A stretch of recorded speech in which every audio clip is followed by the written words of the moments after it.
Hi there. We're going to get right back into the next presentations.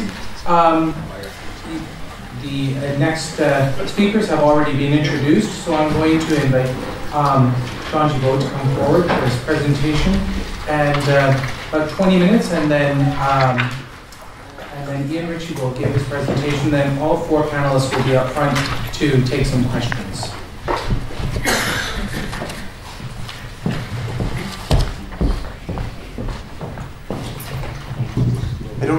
I don't have a PowerPoint presentation, but I will lose power greatly if I sit for this at this time of the day. So with your indulgence, I'll stand. The last 21 years of my life have been dominated by these two texts. The one that Richard already referred to is the Church of the Triune God, which I started on the commission in 1992. So that's a long time with this one. And then the second text is the new convergence text by the Faith and Order Commission of the World Council of Churches, and it's entitled The Church Towards a Common Vision. Now I was thinking, if I were going to publish my paper, I would call it A Tale of Two Ecclesiologies. And it would begin with the words, "It was the best of times, it was the worst of times." I always find it's important to say a word about ecclesiology, especially after lunch, when people are tired. Ecclesiology is one of those magic words which can either really put people to sleep or terrify them. I was asked once to give a presentation in Manchester, and as I was coming through the airport at Heathrow, the customs person said, "Why are you in the United Kingdom?" I said, "Well, I'm here to give a paper." "On what?" I said, "On ecclesiology." He just stared at me and said, "Welcome to the United Kingdom." So it does work. But ecclesiology is basically, what is it that we say about the church? But it's more than that. I liken ecclesiology to the operating system of a computer. You know, some of us remember the days of PC and Apple when they were worlds apart. No matter how wonderful we thought Apple was, if you were a PC user, you couldn't use iTunes because the operating systems were incompatible. I'm packing an iPhone. And for those of you with iPhones, we know that when we're online, we can be in touch with each other by text or by FaceTime for free. Can't do that with the other phones, and vice versa. So operating systems are important. We may love our apps, but if the operating systems are out of sync, they're incompatible, then we're really out of communication, right, when it comes to the church, out of communion with each other. One of the reasons I think ecclesiology is a bit of a hard sell in North America was because in the 1970s we had two possible dance partners from the social sciences in theology. One was psychology, the other was sociology. And we went with psychology. And that was so important for many different ways. Pastoral counseling became much more informed. Things like clinical pastoral education, crucial to theological formation. But the cost of that was pastoral ministry was clinical, it was one-to-one. Sociology would suggest that pastoral ministry is in fact about communities and leadership. And I think if we'd been more at home in the world of sociology, we would see how important ecclesiology is to both our ministries and the life of the church. Ecclesiology is a relatively new discipline. People have been saying a lot about the church since biblical times. But there's been no real systematic study of the church until the advent of the modern ecumenical movement. I once went through the entire Summa, the table of contents of Thomas Aquinas, which touches on everything, but not a single article on the church. It arises in the ecumenical movement because for the first time we're meeting other churches and we're having to make some decision about who they are. And by doing that, we have to say, where do we locate ourselves as church? So ecclesiology is born out of the abnormal situation of our divisions. Ecclesiology also becomes important when unity is threatened. And so there's an enormous amount of interest in ecclesiology by Anglicans, because it's a very practical discipline. And when we're faced with division, ecclesiology is the discipline we turn to. What I'd like to talk about today is how important orthodoxy has been to Anglican ecclesiology. And I'd like to look at the two vehicles of where orthodoxy has impacted Anglicans and our ecclesiological understanding, both in the Anglican Orthodox dialogue, but also in the multilateral dialogue of the World Council of Churches Commission on Faith and Order. As Richard and others have pointed out, the history of the Anglican Orthodox bilateral dialogue rightly claims to be the oldest one, and that's been important for Anglican ecclesiology. But both Anglicans and Orthodox were deeply committed to the ecumenical movement from the very beginning. And I would locate the beginnings myself in the 1920s. One moment is going to be the encyclical letter of the Patriarchate of Constantinople. The other will be the Lambeth Conference of that same year and its appeal to all Christian people. So both Anglicans and Orthodox are right at the beginning of the ecumenical movement and giving it their full support. And both are deeply committed to the faith and order movement, that movement which seeks to resolve questions of the faith and ordering of the church which divide us. So both Anglicans and Orthodox are meeting each other there theologically before we meet each other in our bilateral relationship. It's also very interesting to see how some of the same Anglicans and the same Orthodox have been both part of the Anglican Orthodox dialogue and Faith and Order. Before I came, I looked at old minutes from the Faith and Order Commission and compared them with minutes of the reports of the Anglican Orthodox dialogue. 10 Orthodox since the 1980s have been members of both Faith and Order and of the Anglican Orthodox dialogue. 8 Anglicans have been part of the Anglican Orthodox dialogue and the Faith and Order Commission. Now you'll find it very interesting that 4 of those 8 Anglicans were Canadian, and all 4 are from Trinity College. Eugene Fairweather, Alison Bartlett Cowan, Natasha Klukach, and me. So there's a lot of crossover, so I don't think we should be surprised to see that Faith and Order, as much as the Anglican Orthodox dialogue, is a place where Anglicans and Orthodox are in dialogue about what it means to be church. Now, Anglican ecclesiology has become enormously important since the various crises of the late 20th century, which were not simply problematic for our partners, but deeply problematic for us as well. And it became clear to Anglicans that the unassumed and unexamined ecclesiology drawn from the late medieval church and further refined by the English Reformation was really inadequate to deal with the needs of a global communion of churches whose unity had always been assumed but never really tested by theological scrutiny and never tested under such severe pressure as in recent decades.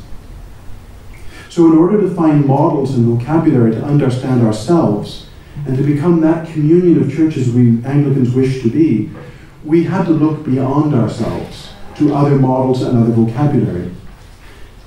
I would suggest that the most important of those ecumenical relationships was with the Orthodox churches, and that the ecclesiology that Anglicans learned from Orthodox, in fact, has been the one that's been most important for that shift.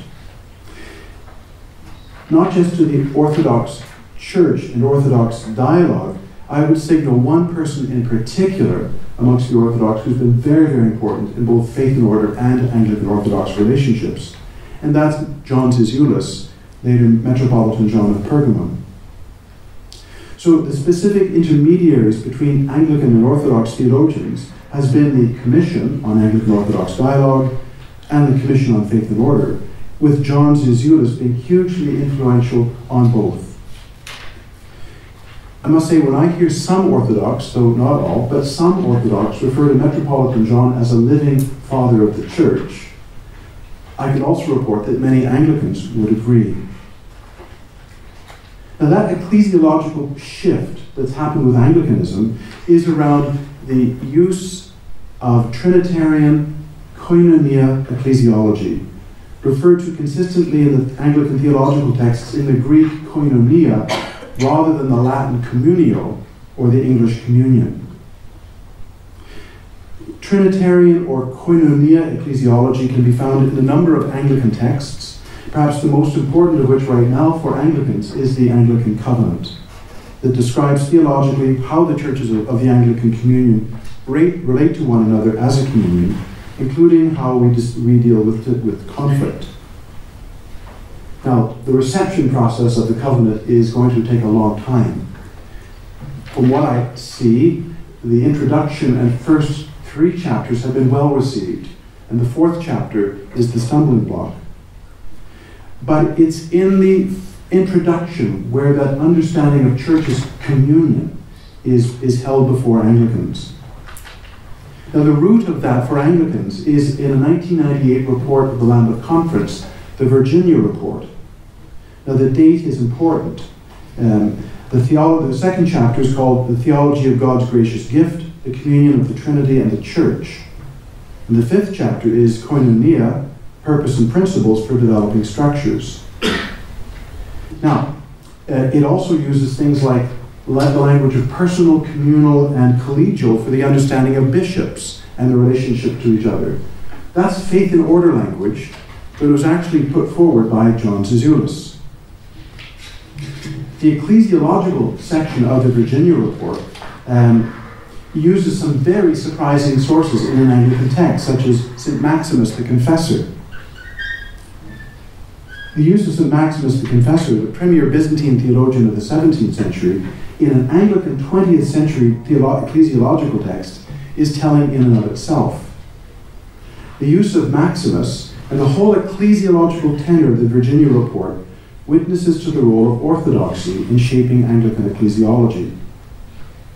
I think it's very interesting to compare the 1996 agreed statement of the Anglican Orthodox dialogue, Trinity in the Church, that will become the first chapter of this text, and the 1998 text.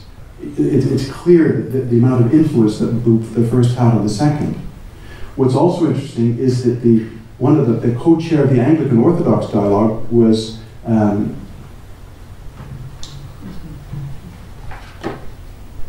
it's the jet lag.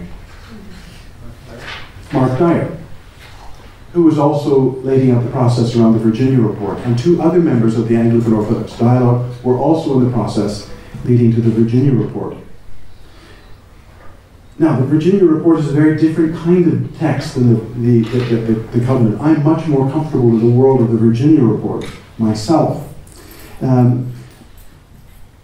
But in the Covenant, the very first biblical quotation that begins it is the first biblical quotation also from the Anglican Orthodox text.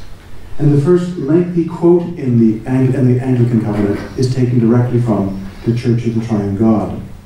And that's where that notion of koinonia, communion, the communion of the Church related to the communion of the Trinity, is being put forward to Anglicans in the Covenant as how we understand the Church. Now, Anglicans have not accepted the Covenant. It's still in a process of reception. I think that we will come out of this current crisis much stronger as a communion of churches, with a much more solid ecclesiology that takes communion much more seriously than we ever did before, despite the name Churches of the Anglican Communion. We've always been a Eucharistic church, but now we have a Eucharistic ecclesiology, which places a priority in unity that makes schism a scandal, much more of a scandal than before. Now, does this make Anglicans more orthodox? Not really. Does this make Anglicans a more viable or attractive or fascinating ecumenical partner for Orthodox? In the short run, I doubt it. It does demonstrate that what the Orthodox teach and believe about the Church matters to Anglicans. And it demonstrates that in a process of dialogue, Anglicans have received from the Orthodox a particular vision of what it means to be the Church. In this time of internal stress on the Anglican Communion, this may be the most valuable ecumenical gift we have received. The Orthodox have also been involved in the Faith and Order Commission. And the Faith and Order Commission is much earlier than the Anglican Orthodox dialogue, and it's much more diverse. And I would propose that the initiative and this most stimulating kind of ecclesiology has happened in Faith and Order before it makes its way to the Anglican Orthodox dialogue. And the Orthodox have been crucial in this process. Again, dates are interesting. The Faith and Order, as Ritchie pointed out, Faith and Order has always been doing ecclesiology, but in an intentional way since 1993. Based on the responses of the churches to baptism, Eucharist, and ministry, it became clear that we were agreed on the programs. Baptism, Eucharist, and ministry as programs or apps. But the lurking suspicion was that we were not agreed on what church means. We liked the apps, but we didn't have common operating systems. And so the result has been that the Faith and Order Commission has committed itself to coming to a convergence text on what it means to be church. And that's before the churches right now. In this country, for at least in the Anglican Church of Canada, it's being examined by the House of Bishops. It will soon be on the agenda of the Faith, Worship and Ministry Committee, and in the Diocese of Toronto, a little closer to home, it's being looked at by the Doctrine and Worship Committee. So it's an important text. But if the churches around the world are able to see a convergence amongst themselves with this text, then those who say we do not have a common operating system, we are too fundamentally divided about what it means to be church, to see church in the other, well, that kind of thinking you have to test that. And this text, I hopefully will show that thinking is rather outdated, and we can say things together about what it means to be the church. And once we can do that, we're not far from mutual recognition of each other as churches. Well, the Orthodox have been highly instrumental in faith and order ecclesiology as well. And one of the key figures in this, of course, is John Zizioulas. When Faith and Order began to undertake this project that we finished this year, it began in 1993, so another 20-year project, John Zizioulas wrote a paper at the Faith and Order World Conference in Santiago de Compostela. That paper almost made it in verbatim into the report of the conference. So you've got this text, you've got the Anglican Orthodox text, and you've got the beginnings of the Faith and Order text, and they all bear a remarkable similarity to one another. If I were grading, if these were 3 papers by 3 different students, I would be wondering who's cribbing off whom. But in the ecumenical world, this is called reception, and that's a good thing. So, Anglicans have before us in the Covenant an interesting text. One of the enduring aspects of it, I hope, will be the material on the church as communion. And that communion deeply linked with the very communion of the Trinity and with the communion we experience amongst each other, with each other in the Eucharist. That Anglicans can talk like that is not our native speech. It's something we've learned in the ecumenical movement. And both Anglicans and Orthodox have shaped that movement. We've both shaped ecclesiology, and we both shaped faith and order. But in significant ways, Anglicans have received the insights from Orthodoxy, from both those vehicles. And again, I would say that may perhaps be the most important ecumenical gift that Anglicans have received. Another way for Anglicans to receive that is by taking seriously the Church towards a common vision of the Faith and Order Commission. I've got a number of copies to give you, and you can be some of the first Canadians to actually have the paper copy. But it's a text which is not just about what the Church is, it's about what the Church could be. It also calls us to a level of renewal as well. So I leave that with you. That's your part of the reception process, is in your communities and as individuals to read these kinds of texts and to make them known. But also, I hope, have a sense of where some of the spirit and where some of the principles come from. As Anglicans, we're greatly in debt to our Orthodox sisters and brothers. Thank you very much.